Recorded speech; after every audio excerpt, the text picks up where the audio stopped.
Bonjour à tous, nous sommes en direct du pavillon d'Arménonville à Paris à l'occasion du deuxième TIDAY qui est l'événement incontournable de l'assurance. Nous sommes en compagnie de Jean-Manuel Kupiec. Bonjour. Bonjour, nous sommes ravis de vous accueillir aujourd'hui pour cette interview live et nous avons quelques questions à vous poser bien sûr.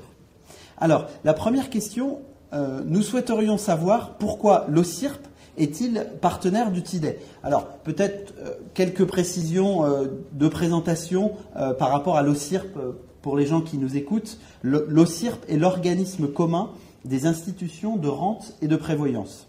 L'OCIRP protège aujourd'hui la famille face aux risques de la vie, le veuvage, orpheline, handicap et perte d'autonomie. C'est 6 millions de garanties dans 1,3 million d'entreprises. Et vous-même, Jean-Manuel, vous êtes DGA de l'OCIRP. Donc, la première question est la suivante. Pourquoi l'OCIRP est-il partenaire du TIDAY? Alors, pourquoi être partenaire du TIDAY? Parce que le TIDAY, c'est l'innovation. L'innovation, on en a plusieurs. On a une innovation numérique, bien sûr.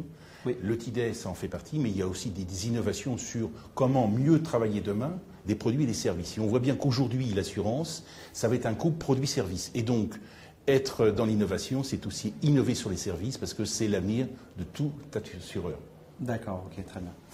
Alors, pourquoi l'autonomie et les aidants sont des enjeux importants pour l'assurance de demain? Alors, les aidants, c'est important. Vous savez qu'en 2015, personne ne l'a dit, mais on a eu une fracture, je dirais, démographique. On a eu plus de seniors, 24,8 contre 24,2 de juniors, et je compte de 0 à 20 ans par rapport aux seniors que je commence à 60 ans. Et vous voyez qu'être senior, on est bientôt bien plus senior avant ces 60 ans. Et donc, le sujet de cette transition numérique est inéluctable. Eh bien, on l'a eu en 2015. Aujourd'hui, on a des aidants. Les aidants, c'est une population inconnue, méconnue, qui ne veut pas voir. Et on ne veut pas, dans la société, avoir un double paradoxe, c'est-à-dire qu'on ne veut pas vieillir et en même temps, on ne veut pas être aidant. Et c'est pour ça que la loi s'appelle ASV, Adaptation de la société au vieillissement, en disant, on va dire aux Français quand même une chose, c'est que la société vieillit et il faut peut-être en prendre conscience. Et cette conscience, elle doit être collective. Tout à fait, ok. Très bien, merci beaucoup. Quels sont maintenant les résultats de l'atelier que vous avez fait cet après-midi de Design Thinking sur les générations Y et Z et l'autonomie que vous avez initié pendant le TIDAY? Alors on a fait, c'est la première fois qu'on fait ça, donc hier après-midi, une vingtaine de jeunes et de moins jeunes ont travaillé ensemble sur comment aider les aidants demain dans une réflexion et une intelligence collective pour dire être une personne âgée demain, qu'est-ce que c'est? Être un aidant demain, qu'est-ce que c'est? Et comment donner des solutions? Alors, les solutions, on en a eu 4, d'une certaine façon. C'était plutôt sympathique. La première, on a fait une valise des aidants. C'est la valise d'urgence, vous savez, la valise du médecin urgentiste qui dit j'ai quelque chose à vous annoncer, votre papa ou votre maman, il ne va pas bien. Et puis vous, vous allez être aidant. Alors vous faites comment? Et là, vous êtes complètement démunis. Et là, il faut démunis, désemparés, il faut des interlocuteurs. Donc ça, c'est quelque chose dans l'urgence qui est bien faite. C'est une prise de conscience et puis être efficace, avoir les bons relais. Les bons relais sur le territoire. Vous savez que le territoire, en France, il est vaste. Ça peut être des villes, mais c'est aussi beaucoup de ruralité, d'une certaine façon. Bien sûr. Le deuxième projet, c'est la box avec un E des aidants. Donc là, on est plutôt sur quelque chose où on va avoir une box chaque mois qu'on va renvoyer. Et donc, on est plutôt une prévention de l'isolement en disant à être aidant, il va falloir aussi s'occuper de soi. Vous savez qu'un aidant sur 3 décède, malheureusement, avant l'aider. Et qu'être aidant aujourd'hui dans la société, il y en a 8,3 millions. 47% sont en activité professionnelle. Âge moyen, 52 ans, 62% de femmes. Vous voyez, on est loin, je dirais, dans une logique tout à fait positive sur ça. Ce sujet-là d'être aidant dans l'entreprise, ça va arriver, c'est arrivé. Et je pense que la prise de conscience se fera à travers ce qu'on appelle la RSE, c'est-à-dire la responsabilité sociale des entreprises. Tout à fait, ok. Donc ça, c'était le deuxième projet.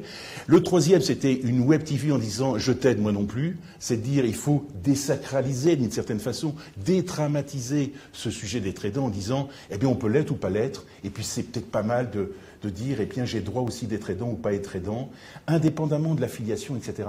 Je rappelle que la loi dit on est proche aidant et pas forcément aidant. Donc, si vous voulez, c'est pas forcément une filiation, je dirais, telle que l'a prévu le Code civil ou le Code des familles. Et enfin, le quatrième projet, c'était bien vieillir ensemble.